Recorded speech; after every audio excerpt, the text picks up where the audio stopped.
Halo semua, balik lagi di channel Teraokun. Sebelum pembahasannya dimulai, silahkan klik tombol subscribe dan aktifkan lonceng notifikasinya supaya kalian gak ketinggalan info dan teori terbaru seputar One Piece. Buat kalian yang mau informasi tambahan soal SBS atau databook, kalian bisa follow Instagram Teraokun. Di sana admin akan memposting soal SBS, databook, dan berbagai teori singkat. Sekarang lanjut ke pembahasan. Melanjutkan cerita dalam chapter 1108 yang lalu, cerita dalam chapter 1109 akan dimulai dengan memperlihatkan pesan dari Vegapunk untuk seluruh dunia. Seperti yang kita tahu, sang ilmuwan jenius itu telah membuat video yang berisi tentang rahasia besar mengenai kebenaran dunia. Pesan dari Vegapunk tersebut akan diterima oleh banyak orang yang ada di berbagai tempat, baik hanya melalui suara dari Denden Mushi maupun melalui video di tempat-tempat tertentu yang memiliki layar. Vegapunk sudah mengatur sedemikian rupa agar pesannya bisa memiliki jangkauan yang sangat luas. Isi dari pesan Vegapunk adalah beberapa hal penting tentang abad kekosongan, seperti nama asli kerajaan kuno, sejarah terbentuknya pemerintah dunia, hingga kebohongan besar Gorosei dan Tenryubito. Saat pesan itu disampaikan, maka akan diperlihatkan reaksi dari banyak orang. Kita akan melihat reaksi dari bajak laut Kurohige, bajak laut rambut merah, Cross Guild, Morgans, dan masih banyak lagi. Bahkan ada pula orang-orang yang baru ditampilkan berupa siluet saja. Tak heran banyak orang yang menyimak pesan tersebut karena mereka penasaran dan antusias. Akan ditampilkan juga orang-orang yang memang sudah tahu soal kebenaran dunia itu, seperti Sao yang berada di Pulau Elba. Dia akan tersenyum saat mendengar isi dari pesan Vegapunk. Di sisi lain, ada pula orang-orang tertentu yang akan panik dan marah. Mereka adalah para Gorosei yang berada di Marijoi. Sebab fakta-fakta yang berkaitan dengan abad kekosongan selalu ditutupi dari masa ke masa. Bila hal tersebut sampai terbongkar, maka Gorosei tahu akan ada masalah besar yang terjadi. Mereka juga bertanya-tanya, mengapa Saturn dan Kizaru bisa membiarkan pesan seperti itu tersebar dari Pulau Egghead. Para Gorosei di Marijoi sebelum tahu tentang keadaan di Pulau Egghead saat ini, yang mana pihak mereka sedang dalam kesulitan. Usai pesan Vegapunk tersebar ke seluruh dunia, 4 Gorosei pun segera menghadap Im Sama untuk membahas hal tersebut. Dari pembicaraan mereka, Im Sama bilang bahwa mungkin sudah waktunya bagi dia untuk muncul di hadapan publik. Dia akan mendeklarasikan diri sebagai Raja Dunia dan memulai pemerintahan yang otoriter secara terang-terangan. Dia tidak akan memakai cara manipulasi dan kebohongan lagi, karena pesan Vegapunk sudah membongkar hal-hal penting terkait pemerintah dunia. Im Sama akan memakai cara yang keras dan penuh ancaman, supaya negeri-negeri yang telah berafiliasi dengan pemerintah dunia takut untuk membelot. Dia akan memaksa semua orang untuk tunduk dengan membangun ketakutan besar dalam pikiran mereka. Jika nanti Im Sama benar-benar melakukan ini, maka hal yang buruk bisa terjadi di mana-mana. Fokus cerita kemudian akan beralih ke Pulau Egghead. Di sana, sebagian Vice Admiral telah berhasil memasuki pulau untuk memburu Bonnie. Namun, tentu mereka akan menemui masalah karena Bonnie sudah bersama dengan beberapa raksasa anak buah Dory dan Brogy. Selain itu, masih ada pula Franky yang kekuatannya tidak bisa diremehkan. Dengan begitu, maka pertarungan pun tidak terhindarkan. Franky bersama beberapa kru bajak laut Giant Warrior akan menghadapi para Vice Admiral yang menghadang mereka. Para Vice Admiral itu memiliki kekuatan yang cukup hebat, sehingga pertarungan akan berjalan dengan menarik dan cukup sengit. Salah satu alasan mengapa para Vice Admiral itu bisa memberi perlawanan dengan baik, karena Dory dan Brogy tidak ada di sana.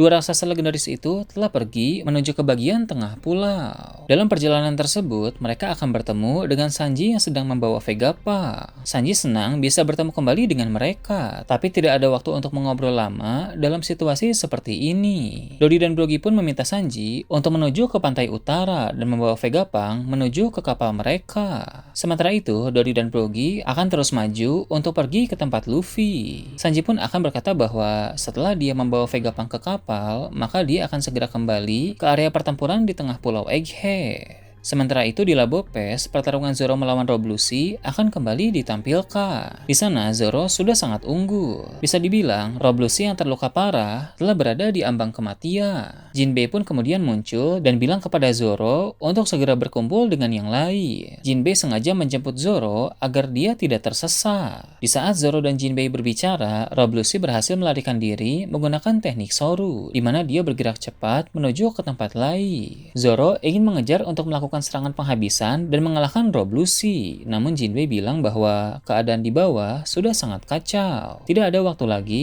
untuk mengurus Rob Lucy. Zoro dan Jinbei pun langsung pergi ke bagian bawah. Di sana, mereka akan melihat bahwa Luffy sedang bertarung melawan Saturn dan Kizaru seorang diri. Tentu mereka tidak akan diam saja melihat Luffy bertarung sendirian, sehingga Zoro dan Jinbei akan membantu Luffy menghadapi Saturn dan Kizaru. Dalam chapter lalu, Luffy memang bisa menangkap Saturn dan Kizaru dengan dua tangannya. Namun, tentu mengalahkan dua orang kuat seperti Admiral dan Gorosei tidak akan semudah itu. Pertarungan pasti akan berlanjut dengan sangat sengit, sehingga Luffy juga butuh bantuan untuk menghadapi mereka berdua. Berhubung pada chapter-chapter yang lalu Sanji sempat bentrok dengan Kizaru, maka kali ini Zoro juga akan mendapatkan jatah bentrok melawan sang Admiral itu.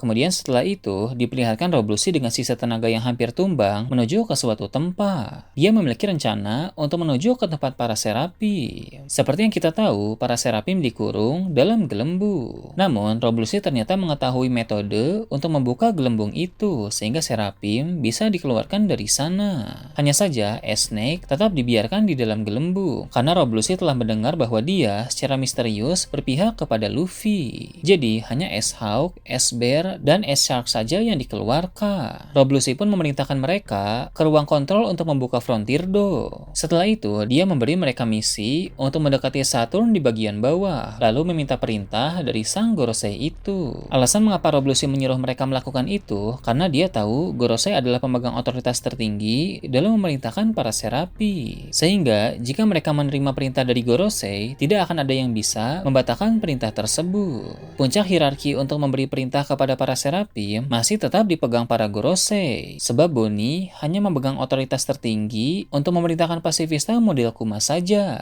Di bagian bawah, Luffy masih bertarung melawan Gorosei Saturn dan Admiral Kizaru. Di sana, Luffy menggunakan beberapa teknik baru dari mode Gear 5. Akan diperlihatkan keadaan Kizaru sudah luka-luka walau dia masih bisa bertarung. Sedangkan Saturn masih dalam keadaan baik-baik saja. Saturn juga bisa melancarkan serangan-serangan kuat yang mengenai Luffy, tapi tentu si topi jerami itu mampu untuk bertahan. Sementara mereka bertarung, Serapim yang diperintahkan Rob Lucy sudah muncul di sana.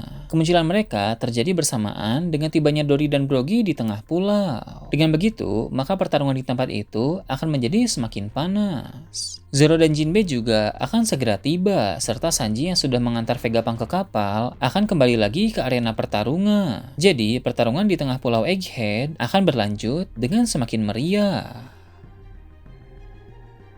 Nah itu tadi berbagai hal menarik pada chapter 1109. Gimana menurut kalian? Silahkan tulis di kolom komentar di bawah.